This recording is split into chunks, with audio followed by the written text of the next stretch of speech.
નર્મદા જિલ્લામાં હાલ ચાલી રહેલી મતદાર યાદીની ખાસ સઘન સુધારણાની કામગીરીને વધુ અસરકારક બનાવવાના હેતુથી આજે જિલ્લા ભાજપ દ્વારા વિશેષ ડ્રાઈવનું આયોજન કરવામાં આવ્યું હતું।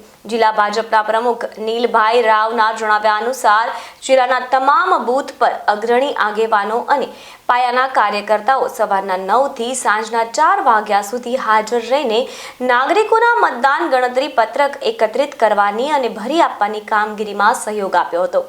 આ ઝુંબેશમાં સંસદ મનસુખભાઈ વસાવા, જિલ્લા ભાજપા પ્રમુખ નીલભાઈ રાવ, નાંદોદના ધારાસભ્ય ડોક્ટર દર્શનાબેન દેશમુખ સહિત અનેક આગેવાનો અને કાર્યકર્તાઓ ગ્રામ્ય તેમજ શહેરી વિસ્તારોમાં મતદારોના ઘરે ઘરે જઈને ફોર્મ એકત્રિત કરવામાં જોડાયા હતા। આ સરકારી કામગીરીમાં ભાજપ દ્વારા સહયોગ અપાતા ફોર્મ ભરવાની પ્રક્રિયા ઝડપી બની છે અને પાત્રતા ધરાવતો એક પણ મતદાર રહી ન જાય તે માટે વિશેષ ધ્યાન આપવામાં આવ્યું હતું। એસઆઈઆરની કામગીરી ચાલુ થયેલી છે, એનો ખાસ ઝુંબેશનો આજે છેલ્લો દિવસ છે। એ ખાસ ઝુંબેશના છેલ્લા દિવસ ઉપરાંત 4 ડિસેમ્બર સુધી આ એસઆઈઆરમાં ફોર્મ ભરવાની કામગીરી ચાલુ રહેવાની છે। તો તમામ જનતાને એવી વિનંતી છે કે તેઓ આ રાષ્ટ્રીય કામગીરીમાં સહભાગી થાય અને પોતાનું નામ મતદાર યાદીમાં આવે, કમી ના થઈ જાય તેનું ખાસ ધ્યાન રાખે।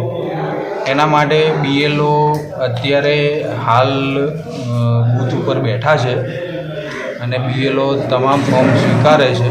ઇવન બીએલઓ તેઓને ફોર્મ ભરવાની પ્રક્રિયામાં મદદરૂપ પણ થાય છે અને એ પ્રમાણે જો તમામ જનતા ફોર્મ ભરવામાં, મતદાર યાદીમાં તેઓનું નામ સુનિશ્ચિત કરવામાં સહભાગી થાય તેવી મારી અપીલ છે બધા। હજુ આમ તો 4 ડિસેમ્બર સુધી આ કાર્યવાહી ચાલુ રહેવાની છે।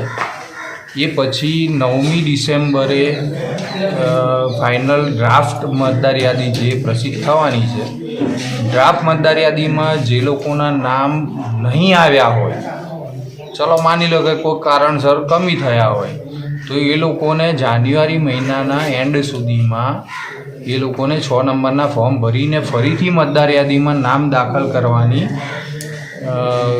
જોગવાઈ તો છે જ, 6 નંબરના ફોર્મ ભરીને।